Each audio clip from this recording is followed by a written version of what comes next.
Hey everyone, Liz Miller, Constellation Research, here with another Constellation Research CRCX Convo. This time, let's talk body language. You walk into a party. You've never met the host before. You've never even been in their home before. You got invited by a friend. You walk up, you introduce yourself to the host. Hey, I'm Liz. Thank you so much for having me in your home. She introduces herself. Her name's Susan. You're thrilled to meet her. We go through all the pleasantries. You find out some really interesting things. She actually went to high school right up the street from where you went to high school. Different schools, but very similar experiences. Maybe you're in the same field. We're both marketers. Let's trade war stories. You leave the party and you thank her. You thank Susan for letting you come. And about a week later, you're walking down the street, you're grabbing a cup of coffee, and who is there but this woman, and you recognize her and you're like, oh my gosh, that's the host. That's the host of that party that I went to the other night. I think her name is, and all of a sudden you see it. You see it plain as day. You see her body language change. She relaxes. In fact, she's got a huge smile on her face. She comes walking towards you. Her pace is getting faster. Her arms open wide, and all you're thinking is, I can't remember her name. So what do? You reintroduce yourself. Hey there, I think we know each other. Hey, I'm Liz. And she looks at you and her body language changes again. Yeah, Liz, I know. I'm Susan, remember you were in my house a week ago. We've all had these experiences. We've all lived this nightmare, right? But we also all know that if you blow this the third time you meet Susan and you don't read that body language, you instantly know something's wrong. But here's the funny thing. The other thing that we know is it's not just about how Susan's standing, the body language that she is emitting. It's also about her behavior. The first time she saw you again, God, she wanted to hug you. The second time she saw you, she was a little more cautious. The third time you saw her on the street, she just walked right by. Why? Well, we all know she was insulted. So we say that about live experiences. We say that about body language. So why don't we think the same way when it comes to digital body language? Why are we so hesitant to look beyond a single event, a single view, a single time that we can look through that looking glass of analytics and data? And we can say, oh, based on this past event, I know what your body language was. So I'm going to assign all these traits to you. I'm going to assign all these activities. But the next time that customer comes to our site, the next time they come into their next e-commerce experience, we act like we don't know them. Or maybe we throw up their name. Maybe we give them some basic cues that maybe we remember who they are. But what do we keep looking for? Well, we keep looking for those body language cues. Are they ready to buy? Oh, are they moving to the next step in the journey? And then all of a sudden they disappear. And we don't know why. We're confused because we had been tracking their body language. They seemed like they were finding exactly what they wanted. They were getting excited about searching online. They seemed like everything was going really well because what their body language told us was that they were leaning into the transaction. But we forgot one thing,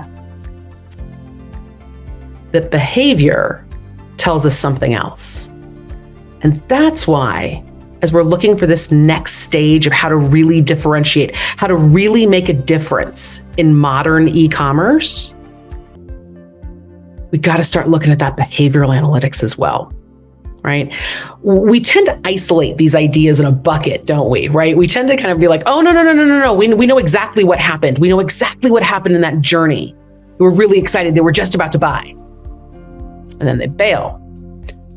So if we really want to go beyond just tracking digital body language and making predictive assumptions from that, we really have to look at that nuanced customer behavior lens. And great, it is great. I am not saying stop looking at digital body language. Absolutely, keep collecting all of those data, all of those insights. What I'm saying here is that Digital body language provides us that surface level view, right? In the same way that just the click data gives us kind of the rear view mirror, digital body language kind of gives us that surface layer beginning. It's the introduction to the party. But behavior analytics, well, that offers a much deeper understanding. That's when we're starting to analyze patterns. That's when we're looking at user journeys and looking at them over time and compared to their cohorts.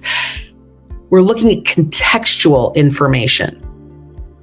And really the approach starts to, it opens up the opportunity for interpretation, right? It opens up the opportunity for us to far more accurately tailor strategies so that we can meet how not only body language, but behavior is changing and evolving our customers' needs. So when we start to look at behavior analytics, we have to actually also look at what the opportunity is, but also what some of the limitations are of what we already have collected when it comes to digital body language. So when we start to look at digital body language, we tend to look at it through a lot of predictive modeling. We're looking at segmentation. We're kind of looking at large cohorts. But by forecasting those future trends and categorizing users based on behavior, we're in a different ballgame now, right? Because now we can create those targeted marketing campaigns and personalized experiences that get to that personalized audience of one. And, I don't know about you guys, but in my career in marketing, it feels like for the last 30 years, I've been chasing personalization for at least 30 of them. But when you start to look at both that digital body language, that posture of your customer, and the behavior of not only your customer, but your customer's cohorts, all of a sudden, you're talking about optimization in flight. Now we're talking about optimizing user experiences continuously and adapting those strategies in a dynamic fashion that not only change because the customer's dynamics, but because of the market's dynamics, because of the environment's dynamics, because of context and the contextual dynamics that you're facing with that customer. Continuous optimization that's facilitated by behavior analytics is, that you're now talking about the capacity to understand, that might be Liz, or she says she's Liz, but she's popping up someplace that Liz has never been before. And she's typing really slowly. And we know Liz is a fast typer. That context, that behavior, all of a sudden, now you're looking at fraud. Now you're looking at protecting Liz from someone else who we know is not Liz. It's a very different conversation, right? We can start to find those anomalies. We can start to actually look at where those friction points are.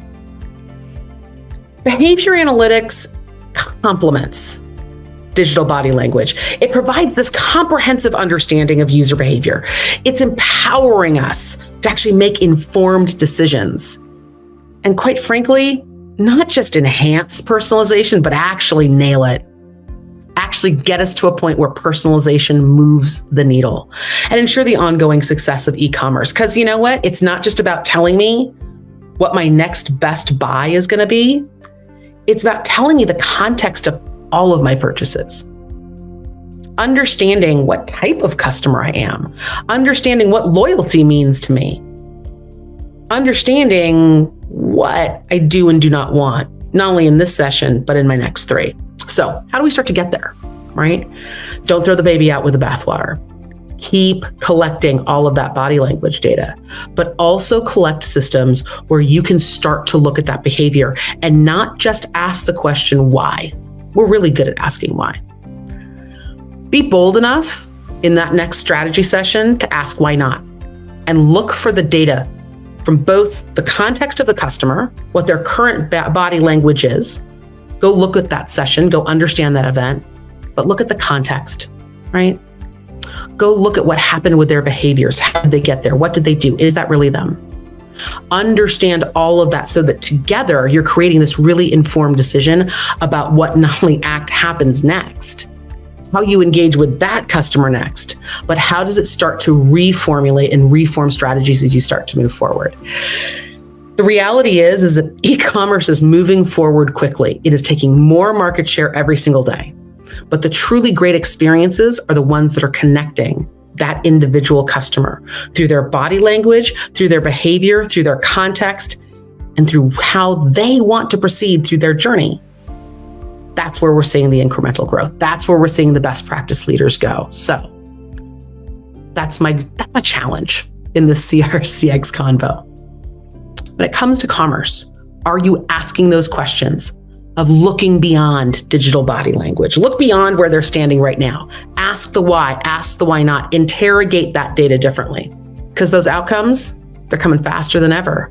But customers are also leaving faster than ever because their expectations are higher than ever. And with that, until next time.